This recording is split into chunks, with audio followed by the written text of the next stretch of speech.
Welcome back everybody to episode 2 of turning this really cheap F150 into a really sweet overland rig.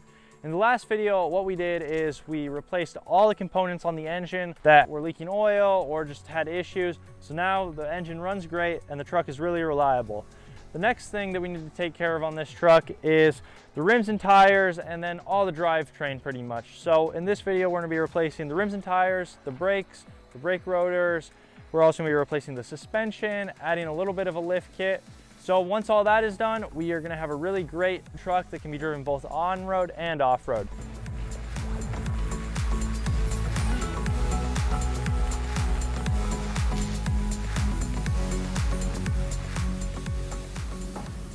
Now we have the truck in the garage, so we are going to start by working on the rear wheels first. So we need to jack the truck up and take these really crappy wheels off of here.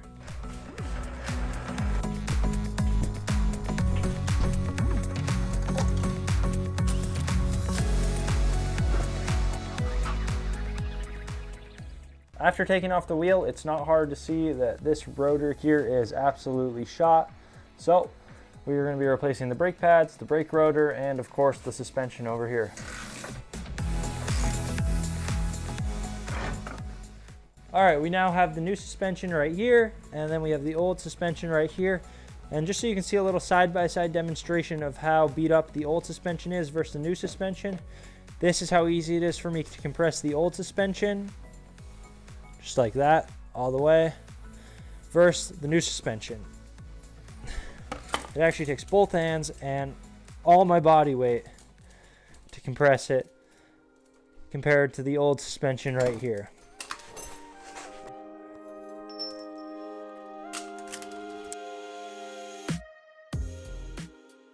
Okay, so just finished up here, got the new brake rotors, brake pads, new very bright yellow and blue Bilstein shocks in the rear, done on both sides. It was really easy, really quick.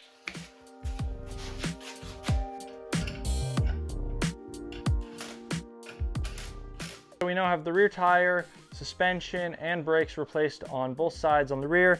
Now all that's left to do is do the same thing on the front. So we just finished tearing apart the front end here to get the suspension out. As you can tell, we had to disconnect quite a few things: the tie rod end, the axle, the sway bar end link, the upper control arm. But we're also going to be replacing some of those parts. Right here you can see all the parts that we're going to be replacing and the new components next to it. Here is the old control arm. As you can tell, the boot's all torn and the rubber here is really worn out. So we have a new one here that is in much better condition. We also have a tie rod end here that we're going to be replacing the old one, which also has a really worn out boot with. And then here, this is the suspension that we're going to be replacing. So in order to put the new Bilstein shock in, we need to use a spring compressor and compress this spring, disconnect the top up there, and then we can take it all apart and transfer some of the parts onto the new Bilstein shock. So that's what we're going to go ahead and do right now, so that way we can start getting everything put back together.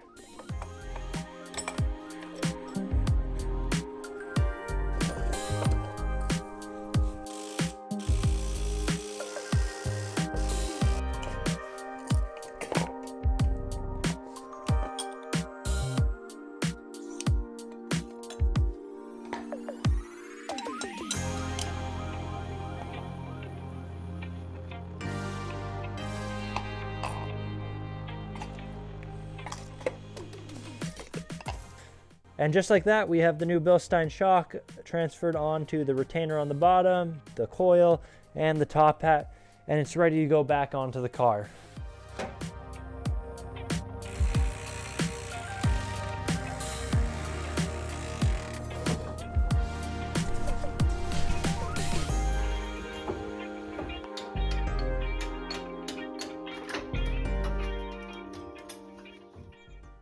All right guys, so it's been a little bit. I have all the new components installed: new control arm, new strut, new tie rod end. All that's left are to install the brakes right here, new brake pads, new brake rotor.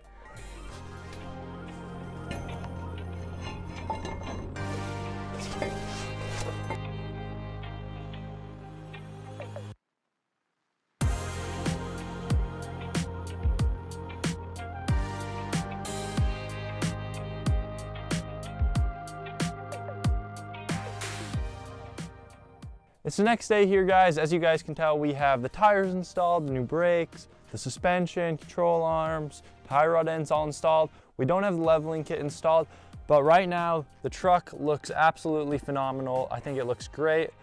The only thing I'm a little worried about, we're gonna take it on a test drive here soon and find out, is that we might have some tire rubbing right here when the tires get turned. So we're gonna go take it for a test drive and just see how everything is working and make adjustments from there. So without further ado, let's go take this thing for a test drive. All right, so I'm in the truck right now and the front left tire here is making a really bad sound. I'll turn the camera around so you guys can hear it.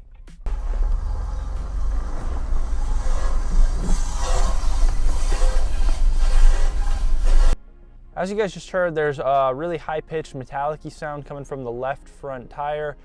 It sounds like something might be rubbing on the brake rotor. Also, like I had suspected, we have some tire rub going on when the tires are turned that we're gonna have to sort out. So I think I'm gonna be adding the leveling kit back on, and I'll go into some more detail later when I put the leveling kit back on why I'm a little bit hesitant to add it. But for now, that's really our only option to solve the tire rub. So let's go get this thing back in the shop, figure out what's going on with the brake, and get this leveling kit installed. All right, we now have the truck here in the garage. I'm just amazed at how good this thing looks right now with the new tires. It looks so much better, but in the meantime, we're gonna jack it up, take the wheels off, figure out what's going on with the brakes, and then add the leveling kit back onto the truck and put everything back together, and then take it for another test drive and see if we can work out all the little issues we're having. So as you can see right here, this is the rotor. This is the dust shield right here that sits behind the rotor and just helps prevent rocks from flying into the caliper back here. And right there, as you can tell, the dust shield must have got bent a little bit and it was rubbing on the brake rotor. So now when I spin the brake rotor, you can hear that there's no longer a rubbing noise. So that takes care of that issue. So now the next step is going to be adding the leveling kit spacer right back up here. Just like that, about 15 minutes later, we have the strut out, everything's taken apart. The strut is right here. As you can tell, we have the spacer on it. So all we're gonna be doing is installing that back into the truck, and then the leveling kit will be installed. Then one quick side note here, just to confirm that that's where the dust shield was rubbing on the rotor. You can see that it unfortunately rubbed on the rotor right there, but we now have that problem taken care of. So let's get this strut back into the truck.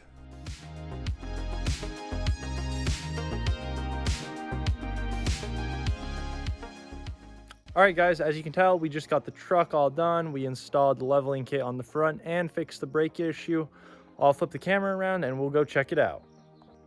As you guys can tell, the truck looks so much better now that we have the tires on it, the new suspension, and then the leveling kit up front, which adds about 1.5 inches of clearance there. So now we don't have to worry about the tires rubbing. Hopefully, we'll go take it for a test drive in a minute and just verify that. And then I also just think that it makes the stance of the truck look way better. It looks a lot more tough.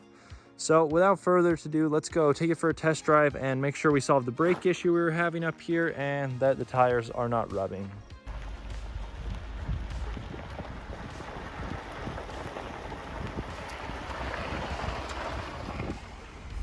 So as you guys can tell, we don't have that brake noise up front anymore, and we also don't have any tire rub, which is really, really great. All right, well, I would say that was a success. We got the leveling kit installed, we got new brakes installed, we got new suspension installed, new control arms, new tie rod ends, and everything is working really well now. No rubbing there on the brake, and the leveling kit is installed and it looks really good. I'm super happy with how the truck turned out. So we're not quite done with the truck yet. We still have a couple more boxes over here. We have some new headlights we're gonna be installing and some aftermarket LED lights, new tail lights that we're gonna be installing, but that's for the next video. So make sure you guys stay tuned. Make sure you guys stay tuned to watch me install all the rest of the parts and then do a couple other little things to the truck to get it ready for camping. And also I'm gonna be deep cleaning the truck because the inside is pretty filthy right now. So thank you so much for watching. Like and subscribe for more, and make sure you come back for part 3.